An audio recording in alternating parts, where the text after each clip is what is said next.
সেটা রিফ্লেকশন থাকতে পারে। শ্রীমতী ইন্দ্রাণী দত্ত মঞ্চে সম্মান তুলে দেওয়া হলো শ্রীমতী ইন্দ্রাণী দত্তের হাতে। এইবার অবশ্যই আমরা ইন্দ্রাণীদিকে অনুরোধ করব কিছু কথা বলবার জন্য, যে কথার মধ্যে দিয়ে আমি নিশ্চিত যে তার কাজের মধ্যে দিয়েও যে মুগ্ধতার ছোঁয়া আমরা পেয়েছি, তার কথার মধ্যে দিয়েও একই রকম মুগ্ধতা আমাদের মন স্পর্শ করবে। নমস্কার, উপস্থিত সকলকে আমার অনেক শুভেচ্ছা, ভালোবাসা। বড়রা যারা রয়েছেন আমার প্রণাম গ্রহণ করবেন। আজকে অত্যন্ত খুশির দিন, তবে আমার মনে হচ্ছে আজকে থেকে বেশ কিছুদিন আগে, বেশ কিছু মাস বা বেশ কিছু বছর আগে যদি আমি খবরটা পেতাম যে আমি এই বঙ্গনারী সম্মান পুরস্কৃত হব বঙ্গনারী সম্মানে, তাহলে আরেকটু মন দিয়ে, আরেকটু বেশি পরিশ্রম করে, আরেকটু ভালো ভালো কাজ করার চেষ্টা করতাম। আজকে মনে হচ্ছে যে সত্যি কি এই পুরস্কারের যোগ্য আমি, তাই হয়তো রেড ওয়াইন এন্টারটেইনমেন্ট আমাকে একটা দায়িত্ব দিয়ে দিলেন যে হ্যাঁ, আমাকে আরও এগিয়ে যেতে হবে, আরও ভালো কাজ করতে হবে এবং সকলের মধ্যে সেই ভালো কাজের স্পর্শটা আমাকে রাখতে হবে। হ্যাঁ, নিশ্চয়ই রাখবো, কথা দিলাম। তবে উষাদির কথার যে চার্ম, সেটার আমার মধ্যে কোথায় আছে বলো? মুগ্ধ হয়ে উষাদির কথা শুনছিলাম, খুব ভালো লাগছিল।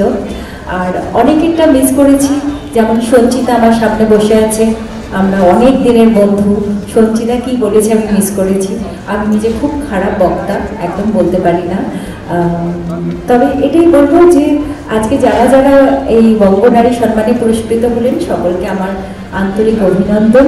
এত সুন্দর একটা অনুষ্ঠানের আয়োজন করেছেন রেড ওয়াইন এন্টারটেইনমেন্ট, আপনাদের সকলকে অভিনন্দন।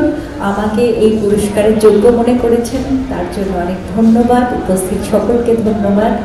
আর যাতে আপনাদের সকলের ভালোবাসা আর শুভেচ্ছা আমার সঙ্গে থাকে, তাহলে নিশ্চয়ই আরও অনেক ভালো ভালো কাজ করতে পারবো।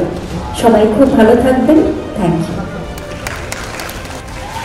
আরেকবার আমি ইন্দ্রাণীদিকে অনুরোধ করব পিয়ার ক্রিয়েশনসের তরফ থেকে আরেকটি উপহার ইন্দ্রাণীদির হাতে তুলে দেবেন পিয়ার।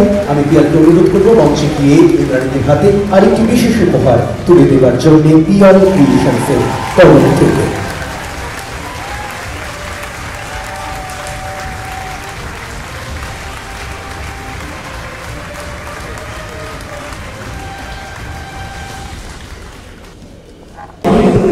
সেই প্রথম দিন থেকে আজ অব্দি সেই মাধুর্য একই থেকে গেছে। রহস্যটা কি? কোনো রহস্য নেই। আমি জানি না, আপনি আমায় বললেন, তার জন্য অনেক ধন্যবাদ। আমি মনটাকে খুব ভালো করে রাখি, আমার মনটা খুব ভালো। আমি কখনো মিথ্যে কথা বলি না, ইউজুয়ালি মিথ্যে কথা বলি না, মানে কাউকে হার্ট করব না মনে করে যদি একটা মিথ্যে কথা বললাম বা বিপদ হতে পারে, সেটা হয়তো হাইড করলাম, বানিয়ে মিথ্যে কথা বলি না। এবং কি বলবো, সব সময় সবার ভালো চাই। আমি যদি ঈশ্বরের কাছে প্রে করি, আমি সবসময় বলি যে আমাকে সেই পাওয়ার দাও যেন আমি সবাইকে ভালো রেখে নিজে ভালো থাকতে পারি। সেটা রিফ্লেকশন থাকতে পারে। অনেকেই আমাকে বলেন ভালো, তো ভালো কথা শুনতে তো সবারই ভালো লাগে। সংস্কৃতির ধারক বাহক ইন্দ্রাণী দত্ত জীবনটাকে কিভাবে দেয়? আমি আমার কাছে মানে আমার কাজ, আমার পূজা, আমার সংসার, আমার ভালোবাসা, আর আমার কি বলবো, সব কিছুই আমার প্রেম। মানে আমি ভালোবাসা ছাড়া কোনো কিছুই আমি গঠন করতে পারি না। তাই কি বলবো, আমার মনে সবসময় ভালোবাসা থাকে, সেটা আমি যে কাজই করি। আমি সংসার করতেও খুব ভালোবাসি। এখন আমার মেয়ে নায়িকা, তার পেছনে আমার অনেকটা সময় যায়। এতদিন যখন সে নায়িকা ছিল না, আমার কিন্তু ওর এতটা সময় ওকে দিতে হয়নি। বরং আমি যেহেতু 20 বছর আমি ডান্স শেখাই, সুতরাং অন্য সকলের মেয়েকে আমি বড় করেছি, ভালোবেসেছি। নিজের মেয়েকে খুব কম সময় দিয়েছি। নিজেই একা একা বড় হয়েছে।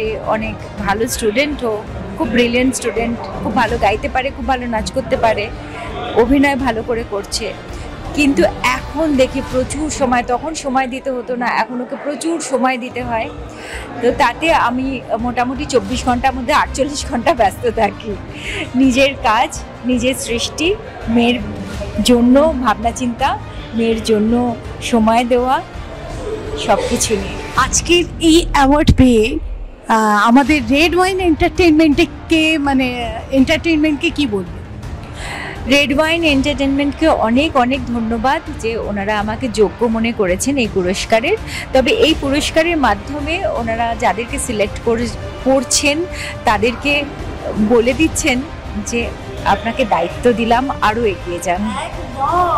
এরপরে আরো ভালো কিছু করার দায়িত্ব কি বেড়ে যায়? নিশ্চয়ই তাই, একদমই তাই। আজকের পুরস্কার কাকে ডেডিকেট করবে? পার্ডন? আজকের পুরস্কারটা কাকে ডেডিকেট করবে? মা সরস্বতী। এই রকমই থাকুন। আর ডি র্যাডিক্স ইন অ্যাসোসিয়েশন ওই তৃতীয় পক্ষের তরফ থেকে আপনাকে জানাই অনেক অনেক শুভেচ্ছা এবং শুভকামনা। ধন্যবাদ আপনাদের। আপনিও খুব ভালো থাকবেন। Thank you. জীবনের স্বপ্নে আনন্দের ফেরিওয়ালা।